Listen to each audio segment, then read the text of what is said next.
నమస్తే, welcome to our channel. నేను సిరి.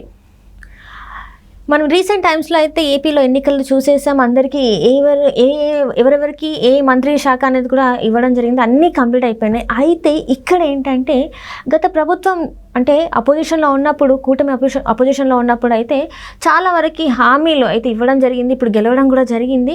And ఇప్పుడు మరి శ్రీలంక లాగా మారుతుంది అన్న కూటమి ఇప్పుడు మరి అనేక హామీలు అయితే ఇచ్చారు. మరి ఆ హామీలన్నీ ఎలా నెరవేరుస్తారు ఏంటి అనేది మనకి వివరించడానికి మనతో పాటు ఉన్నారు Janasena official spokes person Srinivas గారు. నమస్కారం సార్. నమస్తే సార్, ఇప్పుడు చూస్తుంటే మీకు స్ట్రైట్గా ఒకటే క్వశ్చన్ సార్. ఏంటంటే జగన్మోహన్ రెడ్డి గారు గత ప్రభుత్వం ఉన్నప్పుడు మీరు అన్నారు శ్రీలంక లాగా మారిపోతుంది ఏపీ అని చెప్పేసి. అండ్ ఇప్పుడు మళ్ళీ మీరే చాలా వరకు హామీలు ఇచ్చారు ప్రజలకి మేనిఫెస్టోలో మనం చూస్తుంటే. మరి ఈ హామీలన్నీ మీరు ఎలా నెరవేర్చాలనుకుంటున్నారు, ఏం చేద్దాం అనుకుంటున్నారు? మీరు చెప్పిందే వింటే ఏపీ 10 సంవత్సరాలు వెనక్కి వెళ్ళిందని చెప్పేసి మీరే అంటున్నారు. మరి ఇలాంటి టైంలో ఏపీలో మళ్ళీ మీరు చెప్పినట్టు ఈ హామీలన్నీ ఎలా నెరవేరుస్తారు? ఆర్థికంగా ఏపీ చాలా వీక్గా ఉంది. మరి ఈ హామీలన్నీ ఎలా నెరవేర్చబోతున్నారు?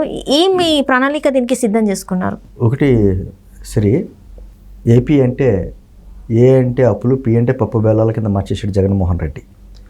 కేవలం పాలన అంటే ఒక చోట నుంచి అప్పులు తీసుకురావడం, పప్పు బెల్లాల్లా పంచడం, కొంత నొక్కేయడం. ఇదే 5 సంవత్సరాలు. పాలన అంటే ఒక విధమైనటువంటి సంపద సృష్టించాలి, అభివృద్ధి చేయాలి. అభివృద్ధి చేయగా వచ్చిన సొమ్ములతో సామాన్య ప్రజలకు సంక్షేమ పథకాలు అందించాలి. అది ఎక్కడా లేదు. ఎక్కడైనా అభివృద్ధి అనే మాట గత 5 సంవత్సరాల్లో లేకుండా పోయింది. ఆంధ్రప్రదేశ్లో సరే ఒక సర్వే ప్రకారం 500 లక్షల కోట్ల రూపాయల వనరులు ఉన్నాయి.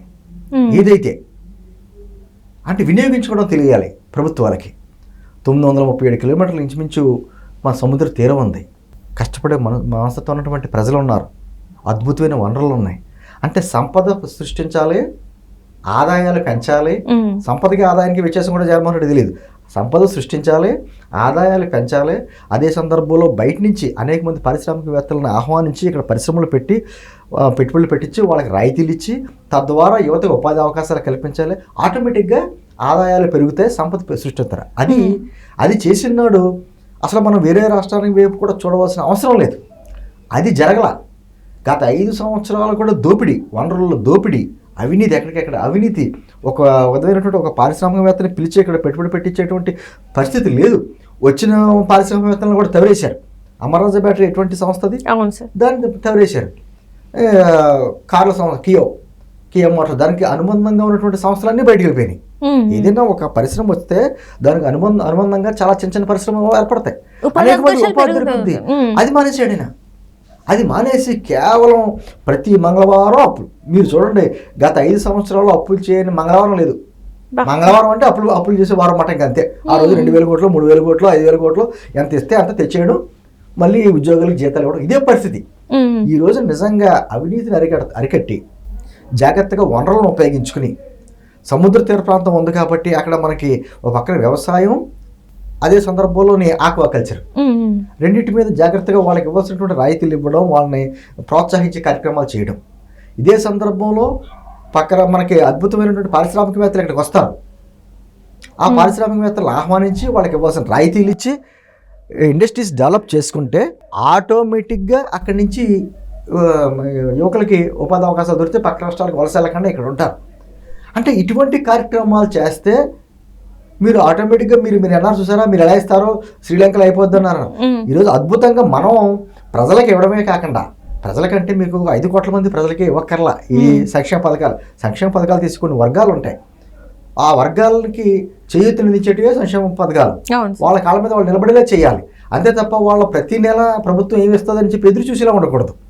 ఈ రోజున ఏమైపోయింది, కొంతమంది అంటున్నారు మేము ఇన్ని డబ్బులు ఇచ్చాం, అన్ని కోట్లు ఇచ్చాం, మాకు ఓట్లు వేయలేదు, ఎందుకు వేయలేదు, ఆ ప్రేమానురాగాలు ఏమైపోయినాయి అన్ని. అంటే ప్రభుత్వం అంటే ఏంటి? అప్పులు చేసి ఇవ్వడానికి రా, దానికి ప్రభుత్వం ఎందుకు? అయినా ఇక్కడ ఒకటి అర్థం కాలేదు సార్ నాకు. ఇది ప్రభుత్వ డబ్బు అంటే ప్రజల డబ్బు యాక్చువల్గా. మరి నా డబ్బు ఇచ్చానని చెప్పేసి వాళ్ళు ఫీల్ అవుతున్నారు. యాక్చువల్గా వాళ్ళు సొంత డబ్బు ఏం ఖర్చు చేయలేదు కదా. ప్రజల డబ్బు ప్రజలకు ఇచ్చారు. దానికి ఇన్ని డబ్బులు ఇచ్చాం, అన్ని డబ్బులు ఇచ్చామని ఎలా చెప్పుకుంటారు సార్? ప్రజలంటే వాళ్ళకి ఒక విధమైన లోకువ. మేము ఇచ్చేవాళ్ళం, వాళ్ళు పుచ్చుకునేవాళ్ళం. నిజంగా ఒక దగ్గర డబ్బులు కలెక్ట్ చేసి ట్యాక్సీ రూపాయను ప్రజలకు ఇలా డబ్బులు ఇలా పంచడానికి ప్రభుత్వం అక్కర్లా. సరే, నువ్వు ఒక సంస్థ పెడితే నీ కన్సల్టెన్సీగా నీకు ఇచ్చేస్తే చాలు, నువ్వు కొంతమంది మనుషులు పెట్టుకుని డబ్బులు కలెక్ట్ చేయడం, ఈ అకౌంట్లో వేయడం పని నువ్వే చేస్తావు. దానికి ఇంత తంత్రం ఎందుకు, ఇంత యంత్రాంగం ఎందుకు, ఇంత పదవులు ఎందుకు, ఇలా జీతాలు ఎందుకు? ప్రభుత్వం అంటే 5 సంవత్సరాల కాంట్రాక్ట్. ప్రజలు మేము సొంతంగా చేసుకోలేని పనులు ప్రభుత్వంగా మీరు చెయ్యండి, దానికి మీకు మేము జీతాలు ఇస్తాం, మీకు అన్ని వసతులు కల్పిస్తాం, మీరు ఆ తీసుకుని మాకు మా అవసరాలు తీరండి. అంటే రోడ్లు మేము వేసుకోలేము సొంతంగా.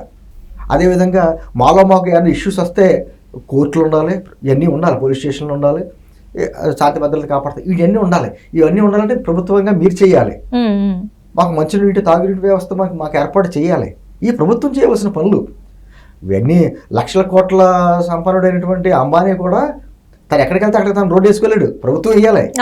అతను ఎక్కడికి వెళ్తే అక్కడికి ఎయిర్పోర్ట్లో అతను కట్టుకోలేడు, ప్రభుత్వాలు కట్టాలి. అంటే ప్రజలు విడివిడిగా చేసుకోలేని పనులు ప్రభుత్వ పరంగా చేసిన పనులు అది ఎక్కడ చేయలే. ఒక సరైనటువంటి రోడ్డు లేదు, సరైన వ్యవస్థలు లేవు.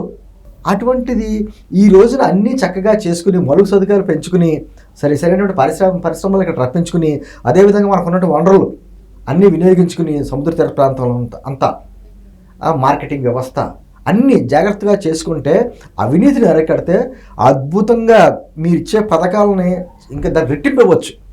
అంటే ఆ ఏదైతే వర్గాలు ఉన్నాయో వాళ్ళ కాళ్ళ మీద వాళ్ళు నిలబడడానికి అద్భుతంగా ఇవ్వచ్చు, వాళ్ళకి వాళ్ళ జీవితాలు వెలుగులు నింపచ్చు. అటువంటిది చేయడమే మా ఉద్దేశం, మా కూటమి. అందుకనే మాకు ఒక నమ్మకం ఖచ్చితంగా ఉంది. వనరులు ఎలా సద్వినియోగం చేసుకోవాలో మాకు తెలుసు, అవినీతిని ఎలా అరికట్టాలో మాకు తెలుసు, ఏ విధంగా పారిశ్రామికవేత్తలు ఇటువంటి వాళ్ళు రప్పించి ఇక్కడ పరిశ్రమ పెట్టాలో, అవి కూడా ఏ ప్లేసులు పెట్టాలో మాకు తెలుసు. అంటే ఒక ప్రణాళికాబద్ధంగా మేము వెళ్తున్నాం కాబట్టి మాకు చక్కటి నమ్మకం ఉంది. అద్భుతమైనటువంటి పాలన ఎలా ఉంటుందో చూడబోతున్నారు సరే. అంటే ఇప్పుడు కొంతమంది నాయకులు చెప్తున్నారు, అంటే ఓడిపోయిన నాయకులు గత ప్రభుత్వ నాయకులు ఏం చెప్తున్నారంటే, మేము చాలా బాగా అధికారంలో ఉన్నప్పుడు చాలా అభివృద్ధి చేశాము, మేము ఓడిపోయినందుకు ఏం బాధపడట్లేదు, మేము ఇంకా ప్రతిపక్షంలో ఉండి మేము నిలదీస్తాము, అడుగుతాం, ప్రజల పక్షాన ఉంటాము అంటున్నారు. మరి దీనికి ఏమంటారు సార్? మరి నిజంగా ప్రతిపక్షం అంటేనే ప్రజల పక్షాన గొంతు వినిపించాలి. కానీ వైఎస్ఆర్ కాంగ్రెస్ పార్టీ నాయకులు గెలిచిన వాడు ఎవరో కూడా వాళ్ళకి అర్హత లేకుండా పోయింది. ఇక్కడ వాళ్ళు ఎవరైనా మంచి చేసి కొంత మంచి చేస్తే ఆ మంచి ఫలాలు అన్నీ అందకపోవచ్చు. అది మేము చేయాలని ప్రయత్నం చేసాం, కనీసం ఇది అందలేదు అని చెప్పడానికి అరగ ఉంటుంది. అలా చేసింది మంచిది.